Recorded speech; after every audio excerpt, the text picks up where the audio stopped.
तो जम्मू कश्मीर के हर जिले में आज आम आदमी पार्टी प्रेस वार्ता कर रही है और प्रेस वार्ता करने का कारण यह है कि जो बढ़ती बेरोजगारी है, ये मुद्दा बेरोजगारी का लगातार गर्माता जा रहा है और हम देख रहे हैं कि पिछले कई दिनों से जो तमाम युवा हैं वो सड़कों पर हैं और जो नौकरियां कर रहे हैं कहीं ना कहीं वो भी हरासमेंट फेस कर रहे हैं। इसी को लेकर आज आम आदमी पार्टी जिस तरह से हर एक जगह पर ये प्रेस कॉन्फ्रेंस कर रही है, तो हमारे साथ बातचीत करने के लिए मौजूद है आम आदमी पार्टी के नेता यशपाल कुंडल जी, जो कि पूर्व मंत्री भी हैं, और इनसे जानने की कोशिश करते हैं कि आज ये जो प्रेस वार्ता का मुद्दा था ये इसको लेकर क्या कहेंगे। सर, आपसे जानना चाहूंगा, ये जो प्रेस वार्ता आज आप कर रहे हैं पूरे जिला में हर एक डिस्ट्रिक्ट में, तो इसको लेकर क्या कहेंगे, क्योंकि बेरोजगारी का लगातार स्तर बढ़ता जा रहा है और एक गवर्नमेंट को चेताने की कोशिश भी की जा रही है, लेकिन अभी तक बेरोजगारी का स्तर जो वो लगातार बढ़ रहा है, इसको कम नहीं किया जा रहा, तो क्या कहेंगे इसको लेकर? देखिए, बात ऐसी है कि जब भारतीय जनता पार्टी की हुकूमत आई तो इन्होंने ये कहा था हुकूमत से पहले कि हर साल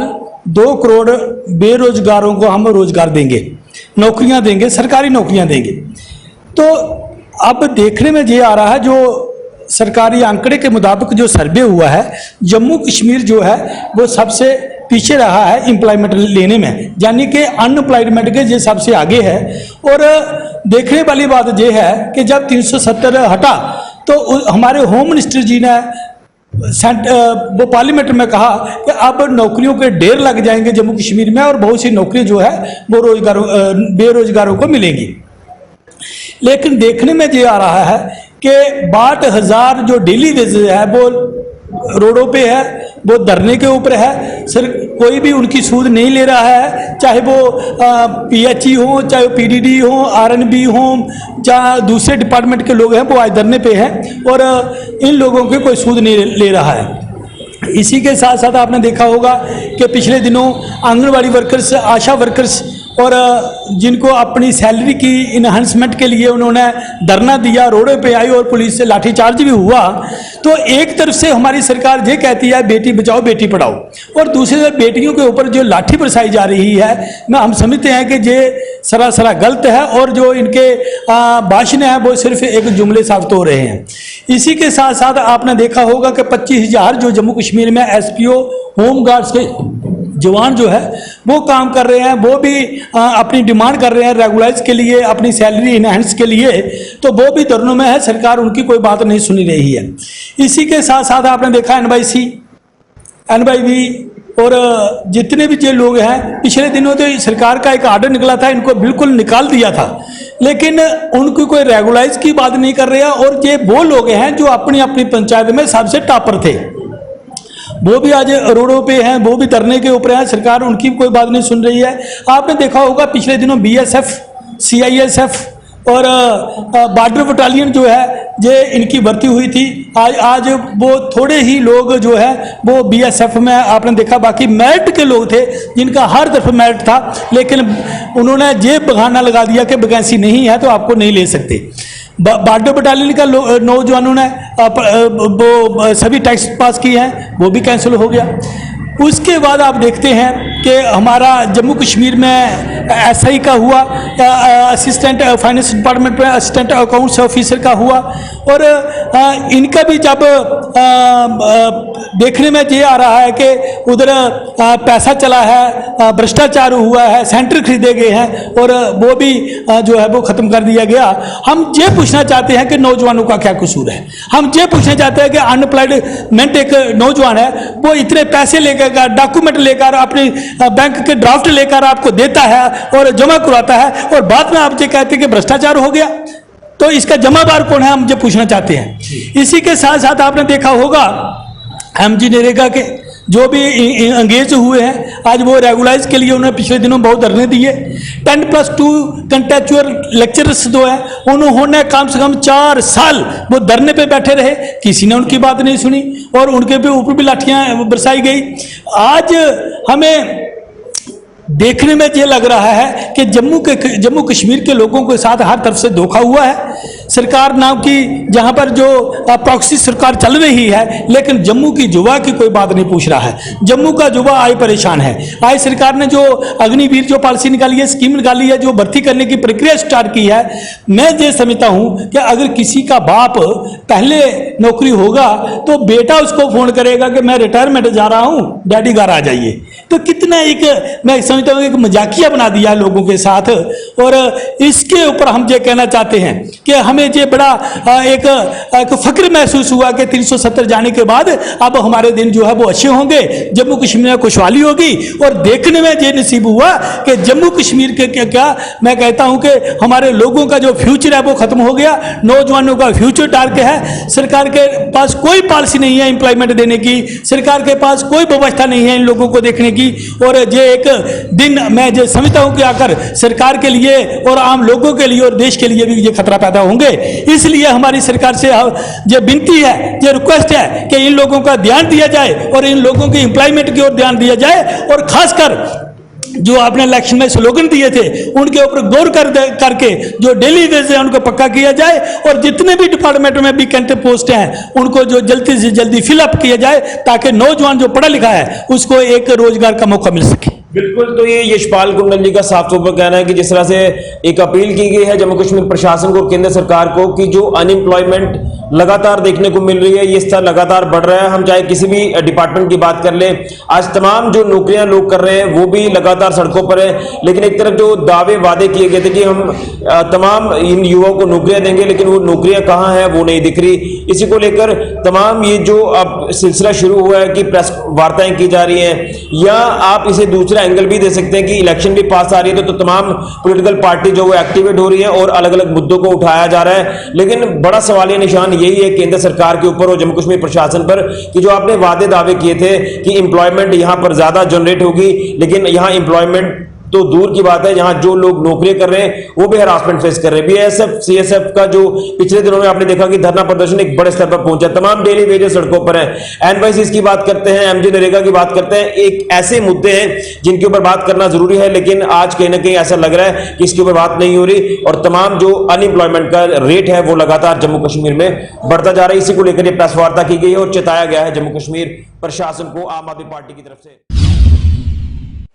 शुमाली कश्मीर के ज़िले बारामूला के सोपोर इलाके की अगर हम बात करें तो सोपोर आज डीसी बारामूला डॉक्टर सारिश असगर ने जो है सोपोर का एक खुसूसी दौरा किया और ओवरऑल डेवलपमेंट की अगर हम बात करें तो आज डेवलपमेंट के हवाले से जितने भी पेंडिंग प्रोजेक्ट्स हैं उन पे जो है आज डॉक्टर सारिश असगर का जो है एक खुसूसी दौरा देखने को मिला, जिसमें अगर हम देखें एमसी सोपोर की चेयरपर्सन मसरत निसार कार अगर हम देखें लगातार ग्राउंड जीरो पे अब काम करते हुए नज़र आ रही है, क्योंकि जब से उन्होंने जो है ये चेयरपर्सन का ओहदा संभाला है तब से अगर हम सोपोर के अंदर जो है डेवलपमेंट देखने को मिल रही है। और साथ ही एडीसी सोपोर के साथ साथ एसएसपी सोपोर शबीर नवाब के साथ सिविल एडमिनिस्ट्रेशन के साथ साथ जो दीगर अफसरान जो है इस मौके पर मौजूद थे। और जहां पे constituency incharge PDP Sopore Irfan Ali जो कि एक काउंसलर भी है वो भी इस मौके पर मौजूद थे। और जहां पे अगर हमने देखा कि डीसी बारामूला डॉक्टर सारिश असगर ने जो है पब्लिक पार्क्स की अगर हम बात करें, सोपोर का एक ख्वाब रह चुका है, क्योंकि अगर हम देखें सोपोर के अंदर जो है अभी तक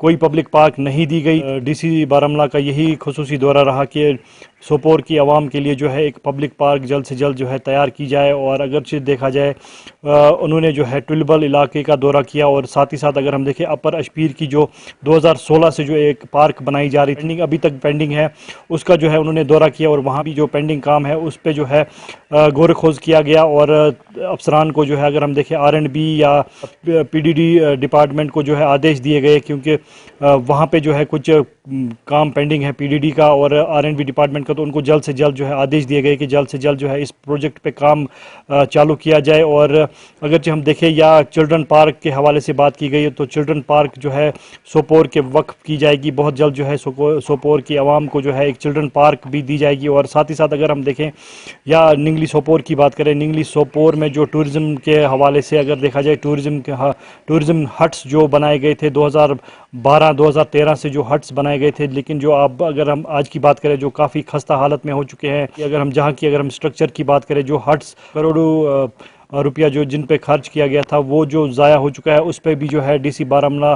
डॉक्टर सारिश असगर ने जो है वहाँ पे देखा और मौके का जायज़ा लिया और वहाँ पे भी जो है ये आदेश दिए गए हैं। और उसके हवाले से अगर हम देखें बात की गई और लगातार अगर हम देखें जितने भी डेवलपमेंट्स सोपोर के हवाले से देखने को मिल रहे थे कि सोपोर में जो काम पेंडिंग रखे गए हैं उनके हवाले से जो है डीसी बारामूला डॉक्टर सारिश असगर ने जो है आज खुसूसी दौरा किया। जो भी सोपोर में जितने भी पेंडिंग काम रखे गए हैं या जितने भी प्रोजेक्ट्स जो इनकम्प्लीट है उनको कंप्लीट करने के आदेश दिए गए हैं। सोपोर के यहाँ के काफ़ी एरियाज़ हैं जिनकी डेवलपमेंट जो है उनको करने से काफ़ी लोगों को राहत मिलेगी। इसमें बहुत सारे पार्क्स हैं जिनमें हमारे एमिटी पार्क हो गया और तुलबल के कुछ एरियाज़ हैं और फ्रूट मंडीज़ हैं, बाकी और पार्क्स हैं जिनकी डेवलपमेंट के बारे में हमने म्यूनिसिपल कमेटी जो सोपोर है उनके साथ बात की है। और यहाँ पे देखा जा रहा है कि किस तरीके से फर्दर इन एरियाज़ की डेवलपमेंट जो है वो जल्द से जल्द हो सकती है, ताकि जो लोग हैं वो उनके लिए कुछ रिक्रिएशनल एक्टिविटीज़ रहें, खाली टाइम में वो यहाँ आ सकें और स्पेशली यूथ के लिए जो है कुछ एंगेजमेंट के ज़रिए बने और उनके लिए पार्क्स मुहैया हों। और उसके साथ साथ हमने ये भी देखा कि यहाँ के काफ़ी एरियाज़ हैं जो on the pattern of Srinagar, जैसे मक्की पॉइंट्स हैं, रिक्रिएशनल पॉइंट्स हैं, वो भी डेवलप किए जा सकते हैं। सारे जो डिपार्टमेंट्स हैं बारामूला में वो बहुत अच्छे से काम कर रहे हैं। कुछ एरियाज़ हैं जहाँ पर और ज़्यादा मेहनत की ज़रूरत है और इसमें हमारे काफ़ी एस्पेक्ट्स हैं जिनमें हम खुद जाके मौके पे जाके देख रहे हैं कि कहाँ पे जो है वो गवर्नमेंट को और ज़्यादा मेहनत करने की ज़रूरत है। इस लिहाज से भी आज का जो ये दौरा है बहुत इंपॉर्टेंट है, क्योंकि हम खुद ज़मीनी सतह पे देखना चाहते हैं कि कहाँ पे लैग रहता है, जहाँ पे हम पॉलिसीज़ फ्रेम कर रहे हैं और जो एग्जीक्यूशन है उसमें गैप कहाँ पे है, उन गैप्स को फिल करने के लिए ही आज हम पूरे सोपोर का दौरा कर रहे हैं। प्रायोरिटी है वो यही है कि लोगों के लिए रिक्रिएशनल एक्टिविटीज़ हों। उसमें पार्क्स एक बहुत इंपॉर्टेंट रोल प्ले करती हैं, क्योंकि स्पोर्ट्स एक्टिविटीज़ जो ग्राउंड्स में होती हैं और जो पार्क्स में रिक्रिएशनल एक्टिविटीज़ होती हैं उससे जो है ओवरऑल सोसाइटी जो है उसको फ़ायदा होता है। हम जो टेंडरिंग प्रोसेस है उसमें हम कोशिश करेंगे कि जल्द से जल्द ये टेंडर्स जो हैं वो एग्जीक्यूट हों और ज़मीनी सतह पे भी जो है यहाँ की म्यूनसिपैलिटीज़ हों, यहाँ के अपने एडमिनिस्ट्रेटर्स हैं, वो इंश्योर करेंगे कि जल्द से जल्द काम उन पे लगा। एक डायरेक्शन दी गई कि किस हिसाब से जो है आप इन पे काम कीजिएगा। और उसके साथ साथ अगर हम देखें मसरत निसार कार जो कि एक चेयरपर्सन सोपोर की चेयरपर्सन है, वो भी जो है इस पूरे दौरे में जो है उनके साथ रही। और अगर देखा जाए ओवरऑल डेवलपमेंट की बात करें, क्योंकि लगातार सोपोर को जो है नज़रअंदाज किया जा रहा था, जो लगातार अगर हम देखें गार्बेज डंपिंग साइट का जो मेन इशू जो सोपोर के हवाले से अगर हम देखें तो वो अभी भी जो है बना हुआ है। लेकिन उसके हवाले से जो है डीसी बारामूला डॉक्टर सारिश असगर ने ये कहा कि जल्द से जल्द जो है सोपोर का जो ये मसला है, जो डंपिंग साइट का मसला है, इस पे भी जो है सोपोर की आवाम को जो है एक डंपिंग साइट भी दी जाएगी। और एक साल से जो है अब सोपोर के अंदर भी जो है डेवलपमेंट देखने को मिल रही है। अगर हम क्लॉक टावर की बात करें या फाउंटेन्स की बात करें या चिल्ड्रन पार्क की जो इनकाद किया गया है, या एमिटी पार्क जो हाल ही में जिसका इनकाद, साथ ही साथ जो अपर अशपीर की पार्क जो इनकम्प्लीट है उस पे भी जो है जल्द से जल्द काम स्टार्ट करने की डायरेक्शंस जो है आदेश जो है वो दिए गए हैं। अब देखने वाली बात ये होगी कि कब तक जो है जितने भी ये प्रोजेक्ट्स जो इनकम्प्लीट प्रोजेक्ट्स है इन पे कब तक जो है गौर खोज किया जाएगा, कब तक जो है इन पे काम स्टार्ट किया जाएगा, ये आने वाले वक्त में ही देखना होगी। JK24/7 के लिए सोपोर से मैं अस्सलामुअलैकुम, मैं खुशबू नबी हूँ, HSS स्कूल करीमाबाद की हूँ और मुझे बहुत ही खुशी फील हो रही है कि मुझे ऐसा मौका मिला है पहली बार। और जो हमारे दिल में डर होता है वो सब निकल जाता है। और मुझे डीसी साहब से बहुत शुक्रगुजार हूँ कि हमें ऐसा मौका मिला है। IAS यूथ मिशन पर हमें मैसेज आई है कि आपको DC के चेयर पर बैठना है और DC बनना है। और मैंने 2 डिसीजन लिए हैं वहाँ पर, वो साल हो जाएगा। और और इसके अलावा मैं DC साहब से बहुत शुक्रगुजार हूँ कि आज हमें ऐसा मौका मिला है और मुझे उम्मीद है कि आगे बढ़कर भी मैं इसी चेयर पर बैठूंगी इंशाल्लाह। पुलवामा यूथ मिशन IAS के नाम से जो हमने ये आगाज़ स्टार्ट किया है, कैसे आज पहली कड़ी थी, इसमें और कड़ियाँ भी बहुत सारी स्टार्ट होंगी। दूसरी हायर सेकेंडरीज या दूसरे प्राइमरी स्कूल, इन स्कूलों के बारे में भी जो है वो प्लान करके उनको भी इसी तरीके से किया जाएगा। जैसे आज मेरे ऑफिस में, कल SP ऑफिस में होगा, नेक्स्ट पुलवामा SP ऑफिस में होगा या अवंतीपुरा पुलवामा SP ऑफिस में होगा।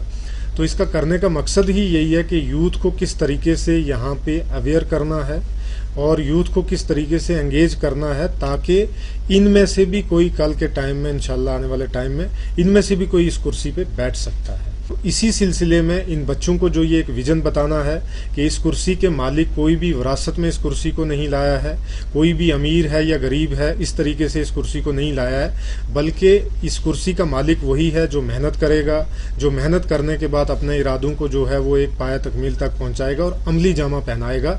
इसके लिए इस कुर्सी पे बिठाना बच्चों का, जैसे आपने देखा होगा कि हमने बच्चियों को भी कुर्सी पे बिठाया, बच्चों को भी, जो लड़के थे उनको भी कुर्सी पे बिठाया, और उसके बाद जो एप्लीकेंट आए और जो भी डिसीजन उन्होंने लिया उस एप्लीकेंट को सुनने के बाद वो डिसीजन सारे इम्प्लीमेंट किए जाएंगे और उन इम्प्लीमेंटेशन की कॉपी जो है वो उन बच्चों तक भी पहुंचाई जाएगी और स्कूल में भी पहुंचाई जाएगी, ताकि एक तारीखी मरहला जो हमने यहाँ पे आज किया है, इस मरहले की कड़ी जो है वो करीमाबाद हायर सेकेंडरी स्कूल से शुरू हो और ता क़यामत और ता हयात जो है वो उसी तरीके से सिलसिला चलता रहे। पुलवामा डीसी ऑफिस में है, जहां आज पुलवामा यूथ मिशन जो IAS है वो चल रहा था, जिसमें करीमाबाद जो हायर सेकेंडरी है और जो दूसरी हायर सेकेंडरीज है उन्होंने इसमें पार्टिसिपेट किया और एक दिन का डिप्टी कमिश्नर बनाया गया। उसमें बहुत सारे बच्चों ने पार्टिसिपेट किया जो डिप्टी कमिश्नर का रोल यहाँ पे उन्होंने अदा किया और जिन्होंने ऑन स्पॉट डिसीजन लिया और ऑन स्पॉट डिसीजन लेके जो उस पर इम्प्लीमेंट भी होगा। उसी हवाले से जब हमने डिप्टी कमिश्नर पुलवामा से बात की तो उन्होंने कहा कि जो decision as a deputy commissioner chair पे उन्होंने लिया वो डिसीजन बिल्कुल बरकरार रहेगा। और उसी हवाले से जब हमने बच्चों के साथ भी बात की तो उनसे कहा गया कैसी एक्सपीरियंस रही, तो उन्होंने कहा बहुत ज़्यादा एक्सपीरियंस रही और हमने कभी ये सोचा भी नहीं था कि हम डिप्टी कमिश्नर की चेयर पर बैठेंगे, लेकिन हम डिप्टी कमिश्नर की चेयर पे तो बैठे, लेकिन हमने जो डिसीजन भी लिया उन्होंने कहा कि ये डिसीजन जो आपने लिया है वो भी इम्प्लीमेंट होगा। मुजामिल JK 24/7 पुलवामा। हमारे पास इस वक्त मैग्नेटाइजेशन का एक बहुत बड़ा प्रोग्राम है। मेन हमारा था इस वक्त इशू बना हुआ था वो है बडगाम बीरो मागाम रोड। उसमें 31 किलोमीटर में से अभी 6 किलोमीटर बाकी थे, वो 1-2 साल पेंडिंग रहा। अभी सरकार ने उसमें एक डिसीजन लेके तो हमने वो काम शुरू कर लिया है। वो 6 किलोमीटर हम इस वक्त पूरा कर रहे हैं। इस साल ये फुली मैग्नेटाइज हो जाएगा। बाकी अजलाओं की तरह यहाँ बडगाम में भी जो है मैग्नेटाइजेशन का काम शुरू हुआ है और पहले फेज़ में जो है मागम बीरवा का जो है CRF फंडिंग में जो एक पेंडिंग था, एक डिमांड थी, तो उस पर आज काम शुरू हो गया। और अगर हम देखें तो बाकी जो है यहाँ पर इनर लिंक्स हैं या बडगाम में कहीं और भी जहाँ पर पैचिंग होने वाली है, जहाँ पर बडगाम श्रीनगर रोड है या बडगाम दूधपथरी रोड है, एग्जेंट R&B से हमने बात की तो उनका यही कहना था आने वाले दिनों में जो है हर एक जगह पे काम शुरू किया जाएगा, जो कि एक दीवाना मांग थी यहाँ के लोगों की पूरी होने जा रही है। JK 24/7 के लिए मैं बडगाम से ज़हूर हुसैन।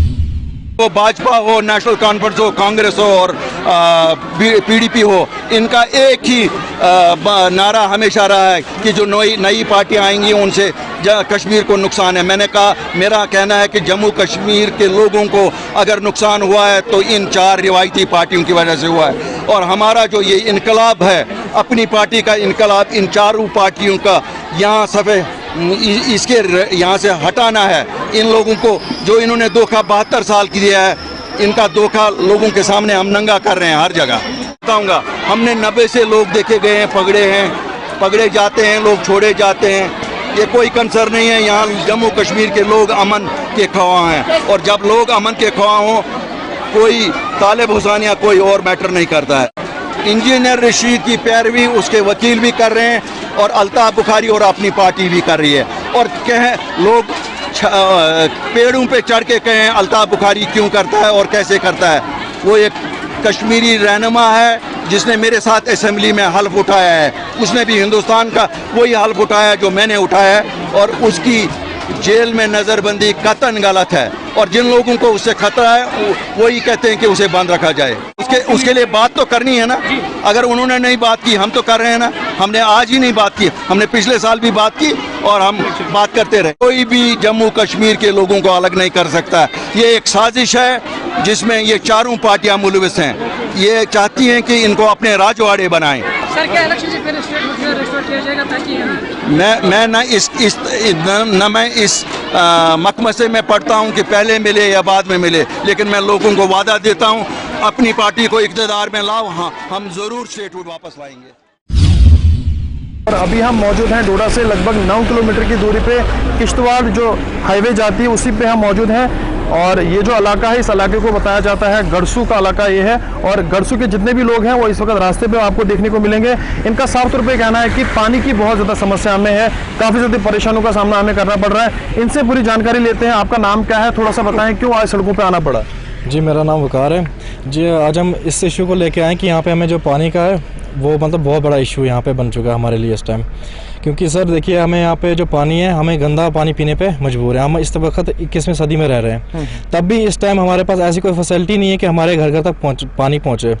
हर जगह आप देखते हो कि सरकार के दावे होते हैं कि घर घर पानी देंगे, लेकिन सर अभी तक हमारे यहाँ पे ऐसी कोई फैसिलिटी नहीं है, ना हमारे पास यहाँ पे कोई और सोर्स है पानी का। तो सर एक ही सोर्स हमारे पास नीचे चिनाब है और हमें वहाँ पे जाके पानी लाना पड़ रहा है। चिनाब यहाँ से लगभग कितना दूर है? सर यहाँ से लगभग 1-1.5 किलोमीटर दूर पड़ता है, लेकिन सर सीधी नीचे ढलान है। तो सर डिपार्टमेंट की तरफ से कोई यहाँ पे कनेक्शन वगैरह नहीं है? सर अभी तक फिलहाल कोई कनेक्शन नहीं दिया गया है, लेकिन हाँ इनके टैंकर ज़रूर आते हैं। जो पीएचई डिपार्टमेंट है उनके टैंकर आते हैं, तो उन लोग कहते हैं कि हफ्ते में 1000 लीटर हमें पानी मिलेगा। सर वो भी हफ्ते में उनका टैंकर नहीं आता, कभी 10 दिन आता है, कभी 15 दिन के बाद आता है। और उनके हमेशा इशू रहते हैं कि नहीं अभी तेल नहीं है हमारे पास, अभी हमारे पास पानी नहीं, ये क्या कहते हैं गाड़ी के डॉक्यूमेंट्स ओके नहीं है, और भी सर बहुत सारे ऐसे इशू वो देते हैं। सरकार जहाँ पे बताती है कि घर घर नल पहुँचाया जाएगा, घर घर पानी पहुँचाया जाएगा, क्या वो डॉक्यूमेंट्स में सिर्फ लगता है आपको कि वो दावे किए जाते हैं या वो ज़मीन पे लोगों को वो फैसिलिटीज़ दी जाती है? नहीं सर, जहाँ तक कि यहाँ के सिचुएशन है तो मेरे को लगता है कि वो सिर्फ यहाँ तक ही है, कागज़ों तक ही, डॉक्यूमेंट्स तक ही रह गया। अब ज़मीन पे ऐसी अभी यहाँ तक हमें कोई देखने को नहीं मिला। देखिए ज़्यादा दूर तो नहीं है, हेड क्वार्टर से लगभग 9 किलोमीटर की दूरी का इलाका है। या जो यहाँ की ज़िला एडमिनिस्ट्रेशन डिप्टी कमिश्नर साहब है, उनसे कभी बातचीत हुई? जी सर, इस इशू को लेके 1-2 बार पहले भी बात हो चुकी है, लेकिन हर बार हमें यही दिलासा दिया जाता है कि हाँ भाई आपका हम सॉल्व कर देंगे इशू। तो उसके बाद से जो चेंज होते रहते हैं, बस फिर ये सारा कुछ उधर ही रह जाता है डॉक्यूमेंट्स में। बस हर बार यही हमारे साथ वादे किए जाते हैं, हाँ भाई आज इस बार 5 महीने 6 महीने के लिए आप काम चला लो टैंकरों से, उसके बाद आपको हम घर का कनेक्शन दे देंगे। लेकिन सर अभी तक ऐसा कुछ हुआ नहीं है पिछले कोई 10-12 सालों में।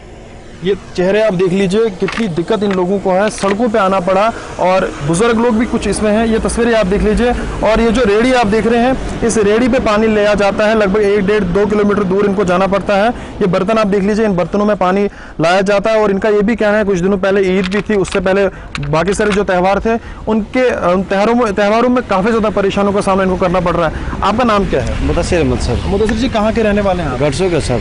सर क्या बताना चाहोगे, कितनी परेशानी आ रही है पानी नहीं होने की वजह से? बहुत परेशान सर पानी की। हम खाली यहाँ नीचे दरिया में जाते हैं, वहाँ से पानी लेके आते हैं अभी इस टाइम में। खाली कितने टाइम से इस तरह की दिक्कत आ रही है? ये सर कोई 2-3 साल से दिक्कत, बहुत दिक्कत हमारे को आ रही है। यहाँ पर पानी पीने के लिए घर में नहीं है, कोई कुछ नहीं है सर। फिर हमें गंदा पानी पीना पड़ता है, नीचे जाना है, 1-1.5 किलोमीटर नीचे जाते हैं दरिया में, वहाँ से बाल्टियाँ भर भर के हम पानी लाते हैं। जिस तरह से आप बता रहे हैं कि गंदा पानी पी रहे हैं हम, ऐसा नहीं लगता कोई बीमारी फैलेगी? वो तो फैलेगी सर, अगर कोई डीसी साहब एक्शन नहीं लेगा तो बीमारी तो फैलनी है साहब। तो डिपार्टमेंट की तरफ से कभी यहाँ पे कोई आया, कोई सर्वे वगैरह की गई इस इलाके? नहीं, इधर कहीं नहीं आते हैं, खाली बोलते हैं कि आपको पाइपें सैंक्शन हो गई हैं, हम हाँ जी आपकी स्कीम जल्दी ये हो जाएगी तो आपको कनेक्शन पानी का पहुँच जाएगा। लेकिन सर अभी तक 3-4 साल से तो हम सुन रहे हैं, लेकिन अभी तक कोई कनेक्शन यहाँ पे नहीं पहुँचा है। तो साफ तौर पे देख रहे हैं आप कि किस तरह से दावों की पोल सरकार की खुल रही है। जल शक्ति डिपार्टमेंट, इसका नाम भी चेंज कर दिया, पीएचई डिपार्टमेंट से जल शक्ति इसको पहुंचाया गया, मगर हालात इस डिपार्टमेंट के नहीं सुधरे। तस्वीरें आप देख लीजिए फिर से कि इस डिपार्टमेंट पे कितने नाराज लोग हैं और कितने मजबूर होकर आज ये सड़कों पे हैं। और भी कुछ लोग हैं, इनसे बातचीत करते हैं। आपका नाम क्या है? परवेज अहमद। परवेज जी, इसी इलाके के आप रहने वाले हैं? जी जी, इस गड़सू इलाके के रहने वाले हैं। तो कितनी दिक्कत आपको आ रही है? बहुत दिक्कत आ रही है, 7-8 साल से 10 साल से ये प्रॉब्लम आ रही है पानी की। पानी पीने का नहीं है, इसको पीएचई डिपार्टमेंट से पानी के लिए हम दावा करते हैं, वो कभी कहते हैं हम टैंकर भेजेंगे, एक हफ्ते के बाद टैंकर आएगा, 1000 लीटर पानी मिलेगा। और हफ्ते के बाद नहीं, वो 10 दिन 12 दिन 15 दिन से पहले, वो भी जब हमारी टर्न आती है तो तब कहते हैं कि आप साहब को फ़ोन करो। साहब को फ़ोन करना, साहब को अपनी गाड़ी में तेल नहीं या गाड़ी के कागज़ नहीं, तो कैसे आ सकते हैं? तब पानी के बिना बहुत मुश्किल आ रही है। तो जब त्यौहार वगैरह होता है, कोई फंक्शन होता है घर में, तो तब क्या करते हैं? तो ये टैंकर लाते, प्राइवेट टैंकर से पानी लेते हैं। तो यहाँ पे इर्द गिर्द में कोई हैंडपंप वगैरह नहीं है? हैंडपंप थे, हैंडपंप वो खराब हो गए, वो टूट गए, तो दोबारा वो बनाए नहीं। तो जो सरपंच वगैरह है उससे कभी बातचीत हुई, जो इलाके का सरपंच है? सरपंच वगैरह उससे बात करते हैं, वो कहते हैं जहाँ पे हमें लेटने के लिए कहो तो हम लेट जाते हैं, उधर हम पानी मिल जाएगा। वो लेटने से पानी थोड़ी मिलेगा। आपका नाम क्या है? अफसर खान। अब्दुल जी यहीं के रहने वाले हैं आप? इधर ही के सर, गड़सू के। कितनी परेशानी आ रही है पानी नहीं होने की वजह से? सर बहुत प्रॉब्लम आ रही है, किसी भी टाइम हमें पानी की ज़रूरत पड़ती, पानी नहीं मिलता सर। बाल्टियों से चिनाब से पानी लाना पड़ता है, गंदा पानी पीते हैं बीमार हो जाएंगे। कोरोना टाइम चल रहा था, उस टाइम भी हम नीचे से पानी लाते थे, पानी नहीं था हमें। हैंडपंप इधर पास में था, हैंडपंप कंपनी ने तोड़ दिया। उसके बाद हैंडपंप का कोई एक्शन नहीं लिया डिपार्टमेंट ने। टैंकी थी, टैंकी भी तोड़ दी। टैंकी का भी पानी हम इस्तेमाल करते थे, थोड़ा थोड़ा जमा हो जाता था उसमें, मगर टैंकी भी तोड़ दी। तो अब हमें एडमिनिस्ट्रेशन से गुजारिश करते हैं कि हमें पानी का फटाफट इंतजाम हो। कोई एप्लीकेशन वगैरह डिप्टी कमिश्नर साहब को या कंसर्न जो महकमा जल शक्ति है उससे कोई बातचीत हुई? हाँ, या वो कभी आए यहाँ? उनके पास 8-10 बार हम गए। उन्होंने बोला कभी हफ्ते के बाद, कभी 2 महीने के बाद, कभी 3 महीने के बाद बोलते हैं हम आ जाएंगे, आपको कनेक्शन दे देंगे, घर घर नलका आ जाएगा आपको, मगर कुछ भी अभी तक एक्शन नहीं हुआ इसके बारे में। एक बुजुर्ग लोग भी हैं, इनसे बातचीत करते हैं। आपका नाम क्या है? रामचंद्र। आप यहीं के रहने वाले हैं? हाँ, यहाँ के साथ। क्या बताना चाहोगे कितने अरसे से इस तरह की दिक्कत है? दिक्कत हो गई 7-8 साल। पहले हैंडपंप लगाए थे, उधर ऊपर भी लगाई थी, तो 1-1 महीना चला बस। उसके बाद किसी ने हैंडपंप को नहीं देखा, नहीं कुछ।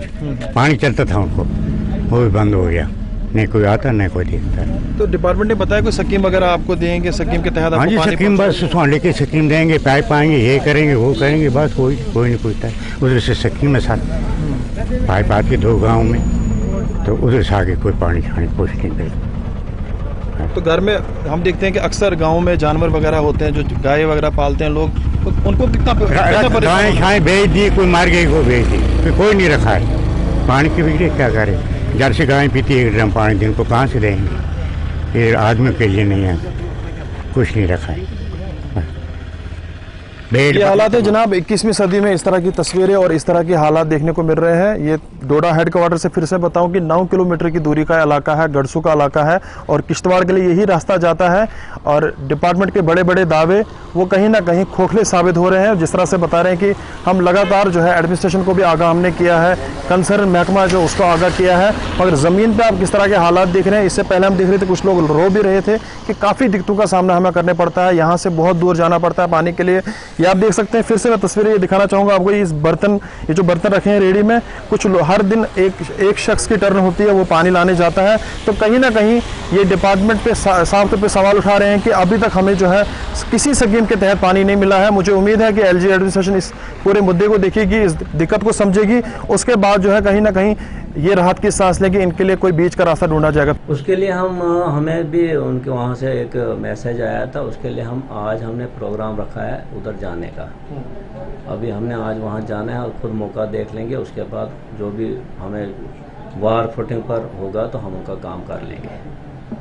सर और भी जो इलाके जैसे गड़सू और भी कई इलाकों में अभी तो पाइपलाइन नहीं बिछी है, तो उसके लिए पीएचई जल शक्ति डिपार्टमेंट क्या इंतजाम कर रहे हैं और किस वार फुटिंग पे काम जारी है लोगों को पानी पहुंचाने के लिए? उसमें यह है कि जो हमारे ऑनरेबल प्राइम मिनिस्टर साहब मोदी जी हैं, उन्होंने जो इस वक्त जल जीवन मिशन जो चल रहा है उसके तहत घर घर पानी पहुंचाना है।